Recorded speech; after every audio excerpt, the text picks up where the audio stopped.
thank you very much for inviting me to participate in this debate. Today, it's very important that we reflect on what is actually happening here amongst ourselves as well. I'm going to zoom in on one, might seem a narrow aspect of the conflict. I will argue it's not so narrow, but at the moment it might seem narrow because we've been talking a little bit more macro.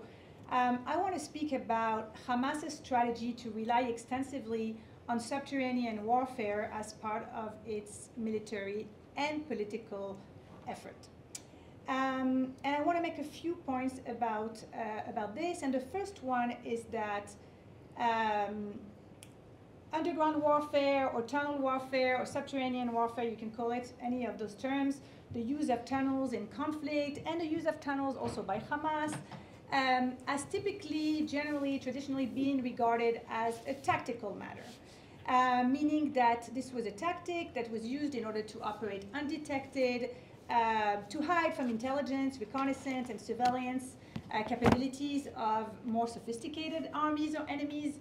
That included the United States, of course, but also NATO to some extent, and of course Israel, France in Mali as well, and the United States I mentioned already, but in Afghanistan, I forgot to say Afghanistan. So this has been a very tactical a tactic of war, which has been around for time immemorial, for as long as war has been itself around. So I'm not going to go down in history, but I want to really focus on how Hamas has essentially changed the course of the history of tunnel warfare by transforming it from a tactic into a strategy.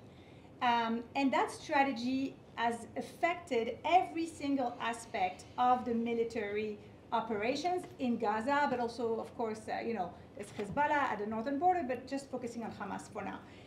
So it's not that tunnel warfare is you know, one way in which Hamas is operating, or one of the various tactics that Hamas is using, but in fact, Hamas has reinvented tunnel warfare and turned it into the core aspect of its strategy, meaning everything pretty much relies on the subterranean effort, on hiding its assets below the ground, on putting its command and control centers below the ground, on even just being below the ground, meaning residing for very, very long periods of time underground, something which is completely unprecedented if you look at the history of tunnel warfare, the amount of time that Hamas was able to be below ground and sustain its war effort from below the ground, and continue to direct such military operations even though a war was really happening at the surface.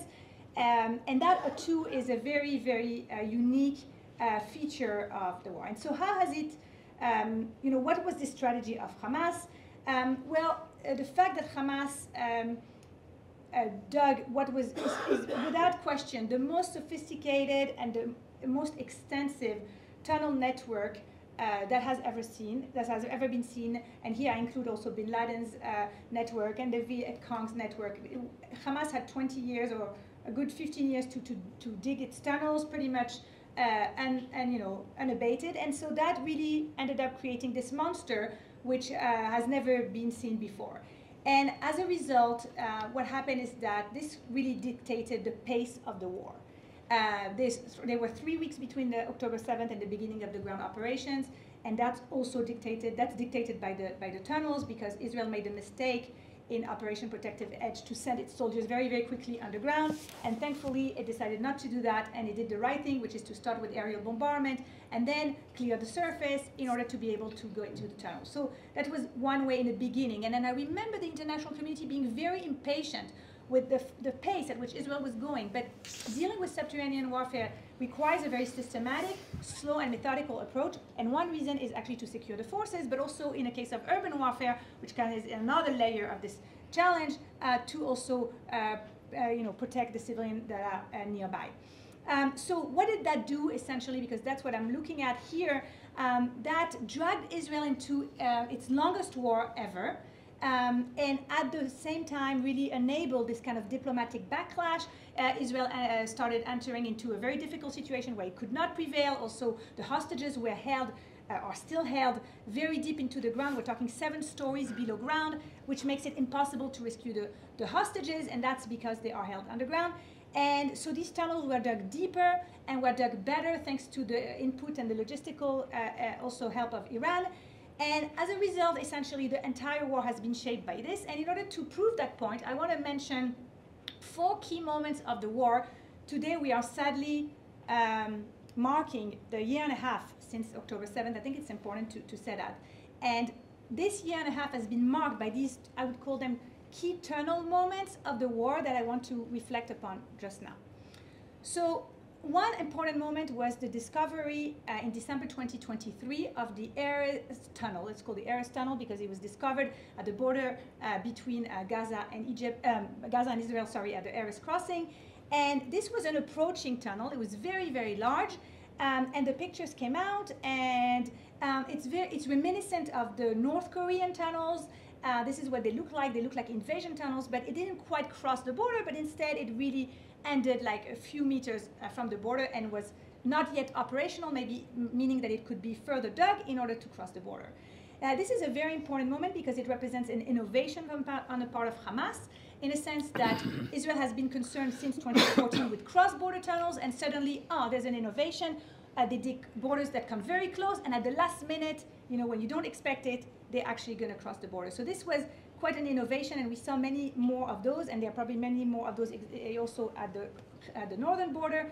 But so we see this movement from tunnels inside Gaza to cross-border tunnels between Gaza and Israel, and now a 3rd generation of tunnels, kind of like illustrated by this Erez tunnel, of these approaching tunnels, which are meant to essentially counter Israeli technology, all the sensors that we have at the border, and so on and so forth. Another key moment which involved tunnels was, sadly, tragically, the murder of the 6 hostages in Rafah, including Hirsch Goldberg-Polin and others. And so this is a key moment because they were murdered in a tunnel that was a narrow, very simple tunnel without even an exit point. It was a dead end. It was seemingly not strategic at all, even though it held, for us, a very strategic value. And this was in 2024, and they were murdered in that tunnel, and before we could get to them. The Nasrallah's killing in 2024 is also a key tunnel moment in my view. I'm changing, theater for a minute. It's obviously a major strategic moment for Israel for many other reasons, but just looking at it through the prism of tunnel warfare, we're talking about a very strategic target underground in a way that we never thought it was possible to get to this kind of target that far underground, but with good intelligence and a very clever use of precision guided weapons, being able to and that was also in a bunker underground. So there's a meaning also from the point of view of what Israel has been able to achieve in that round. And finally, I want to mention this 4th tunnel. I mean, it's many tunnels, but let's take it as a symbolic one.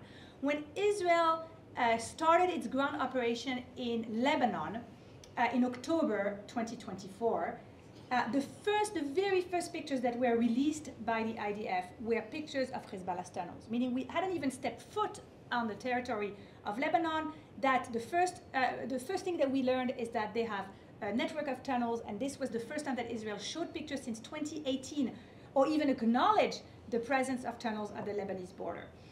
So this is, I think, very important to remember that this entire war has been shaped by these tunnels and so many aspects, diplomatic, strategic, tactical also, of course, have been affected. I'll just mention 2 more things. The blast doors, which are a direct response to 2014 and Operation Protective Edge, and are meant to isolate various segments of the tunnel network. Very, very smart move. It seems very kind of primitive, but very efficient, because it means that pretty much anything you'd want to do against the tunnels gets stopped. You really can only destroy or neutralize that much, because the blast door is there to stop also your soldiers and threaten your soldiers on the way into the tunnels. And the other thing which I thought was remarkable in this war was that we learned that Hamas had very, very vast weapon manufacturing facilities underground, but that's in and of itself not that interesting. What's fascinating is that it had actually broken down the chain of manufacturing in different locations in the Gaza Strip. In every different of these locations, they were doing different parts of the manufacturing process. And the idea was that even if Israel destroyed one of these locations, then they would be able to quickly put that particular, I guess, line of assembly together in order to so that the whole thing wouldn't be paralyzed. And again, ensure the survivability and the continuation of the military operation from below the ground. So these are important innovations that I think need to be mentioned. I just want to mention one last thing with respect to these tunnels, and another innovation, which is also, I think, has strong legal implications. This war is the first war in which we see innocent civilians being brought into tunnels in order to immunize tunnels from attack. So, this is the first time ever. Usually, especially Hamas, these were always military, it's basically a military base. It's meant for Hamas fighters. It was not meant to definitely not hide civilians or protect them from the bombardments, as we all understand. But here we see actually civilians brought into it in order to immunize the tunnel network. This is called human shields under any legal definition. Again, the use of civilians to immunize legal targets, and it's prohibited by international law. So that's the first innovation with respect to human shields that Hamas made in this war. But it went further than that, because who are the civilians that Hamas put into the tunnels? The civilians of its enemy, not its own civilians. Usually when you practice human shielding, the civilians that you put into the target on top of the building or around, the weapon manufacturing site, for example, are your own civilians. That's the traditional definition. Unless we go back to the time where prisoners of war were used as human shields, which definitely this comes a little bit back in history in that respect. So anyway, just to make it clear, so there's two innovations. Number one, the first time that civilians are brought into tunnels to immunize the tunnel network, but also the fact that Hamas used our own civilians, its enemy civilians, to immunize that, and that is quite a twist on the way we usually look at human shielding.